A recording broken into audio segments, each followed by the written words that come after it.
सावन के सोमवार का व्रत हो या फिर नवरात्रि तो बनाइए साबूदाना की खिली खिली खिचड़ी। तो आप देख सकते हैं एक एक दाना खिला खिला हमारा। तो इस तरह के चाहिए होगी साबूदाना मोती जैसे साबूदाना की खिली खिली खिचड़ी। तो बनाइए आप मेरे तरीके से। तो देख सकते हैं बनाना हुआ बहुत ही आसान। तो चलिए इस वीडियो को बनाना शुरू करते हैं। यानी आज की ये व्रत वाली साबूदाना की खिली खिली मोतियों के जैसे ये खिचड़ी। Hello friend, welcome back to my channel Mahati Khushboo की रसोई में आप सबका ढेर सारा बहुत बहुत बहुत सारा स्वागत करते हैं। तो आज हम अपने दोस्तों के भी शेयर करने वाले हैं एक ही बहुत ही नई और मज़ेदार शानदार रेसिपी जो कि साबूदाना से है। तो सावन का महीना चल रहा है तो कहीं ना कहीं सब लोग व्रत ही रखते हैं। तो आज मैं व्रत के लिए एकदम फलाहारी साबूदाने की खिचड़ी बनाऊंगी, वो भी एकदम मोतियों के जैसे खिली खिली। तो यहाँ पे हमने ले लिया था 1 कटोरी साबूदाना। तो साबूदाना को हमने अच्छे से भिगो दिया था लगभग 1.5 से 2 घंटे में। तो आप कोई भी साबूदाना ले सकते हैं फ्रेंड ये खिचड़ी बनाने के लिए। तो हमने यहाँ पे मीडियम वाला साबूदाना लिया है। तो आप देख सकते हैं अच्छे से फूल चुका है। तो जब भी साबूदाना की खिचड़ी बनाए खिली खिली खिचड़ी आपकी होनी चाहिए। तो उसके लिए आपको साबूदाना अच्छे से 2 से 3 पानी धो लेना चाहिए ताकि इसमें जो एक्स्ट्रा स्टार्च है वो अच्छे से निकल जाए। तो आप देख सकते हैं एकदम खिला खिला हमारा साबूदाना हो गया है। तो 2-3 पानी धोने के बाद जब इसमें एक्स्ट्रा स्टार्च होते हैं वो निकल जाते हैं तभी हमारा साबूदाने की जो खिचड़ी बनती है वो चिपचिपी नहीं होती है, क्योंकि उसमें का एक्स्ट्रा स्टार्च निकल जाता है।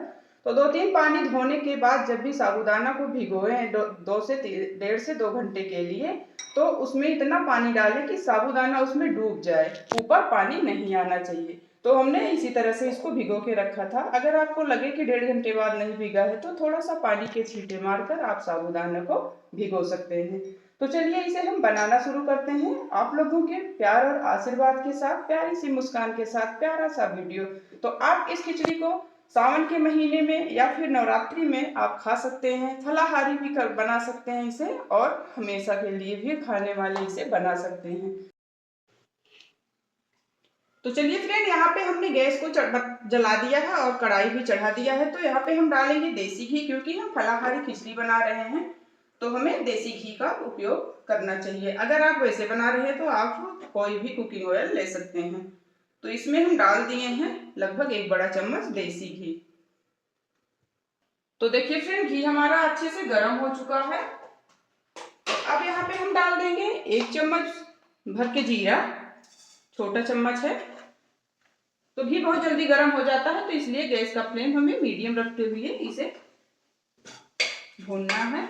अब जब जीरा हमारा अच्छे से चटकने लगे तो इसमें हम डाल देंगे कटी हुई हरी मिर्च, क्योंकि हम फलाहारी खिचड़ी बना रहे हैं साबूदाने की। अगर आप वैसे बनाए तो अपने मनपसंद की चीजें इसमें डाल सकते हैं। अगर व्रत में भी जो इसमें ना खाते हो आप उसे स्किप भी कर सकते हो।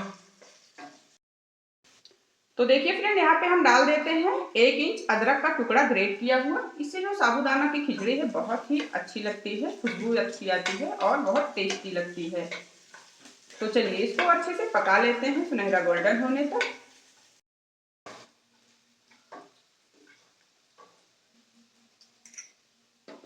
तो देखिए फ्रेंड अदरक हरी मिर्च अच्छे से हो चुका है। तो अब यहाँ पे हम डाल देंगे 2 मीडियम साइज के आलू लिए थे जो हमने रफली काट लिया है छोटे छोटे टुकड़ों में।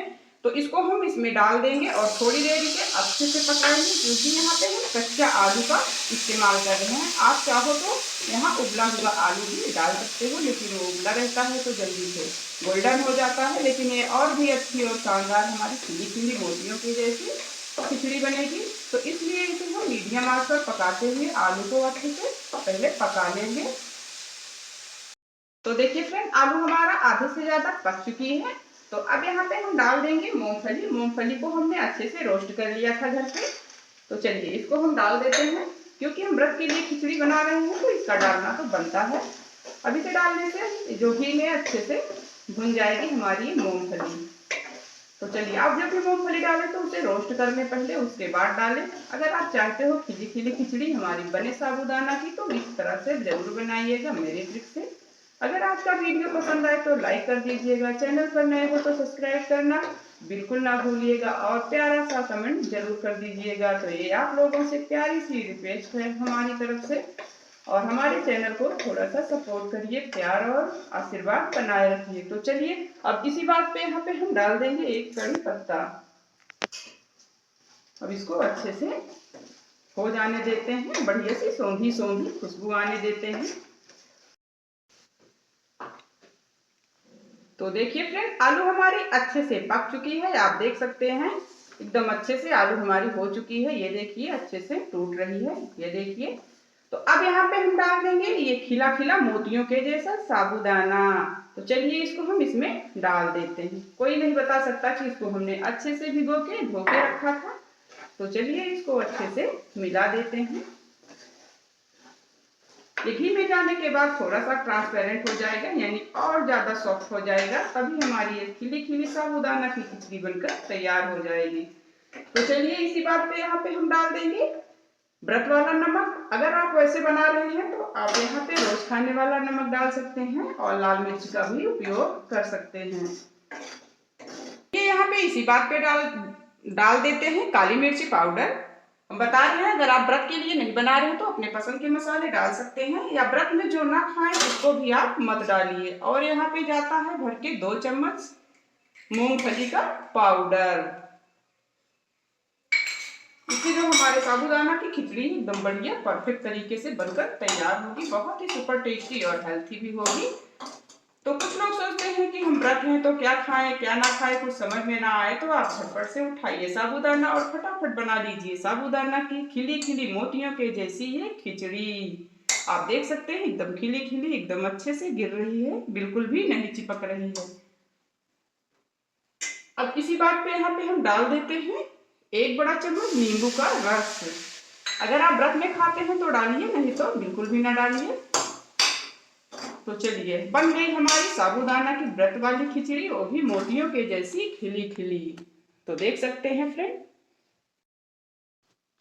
तो देखिए फ्रेंड, अच्छे से हमारी खिली खिली साबूदाना की खिचड़ी बनकर तैयार हो गई है। तो थोड़ा सा गार्निश कर देते हैं कटा हुआ हरा धनिया से। तो चलिए हमारी खिचड़ी खिली खिली बनकर तैयार हो गई है। थोड़ी सी मूंगफली हमने बचा के रखी थी, अगर आपकी मर्जी, ऑप्शनल है, अगर आपके पास है तो डाल दीजिए, नहीं तो कोई बात नहीं। तो इसकी हम प्लेट करके दिखाते हैं आपको।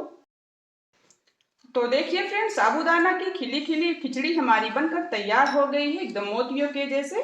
तो कैसी लगी आज की रेसिपी कमेंट करके जरूर बताइएगा। पसंद आए तो लाइक कर दीजिएगा, चैनल पर नए हो तो सब्सक्राइब करना बिल्कुल ना भूलिएगा। आप लोगों से यही उम्मीद रखती हूँ, जब आप लोग प्यारा प्यारा कमेंट करते हैं तो हमें बहुत तसल्ली होती है कि हमारे जो फ्रेंड लोग हैं हमारी थोड़ी सी हेल्प कर रहे हैं या हमारी मदद कर रहे हैं। तो मिलते हैं अगली वीडियो में एक नई रेसिपी के साथ, तब तक के लिए बाय बाय दोस्तों, टेक केयर।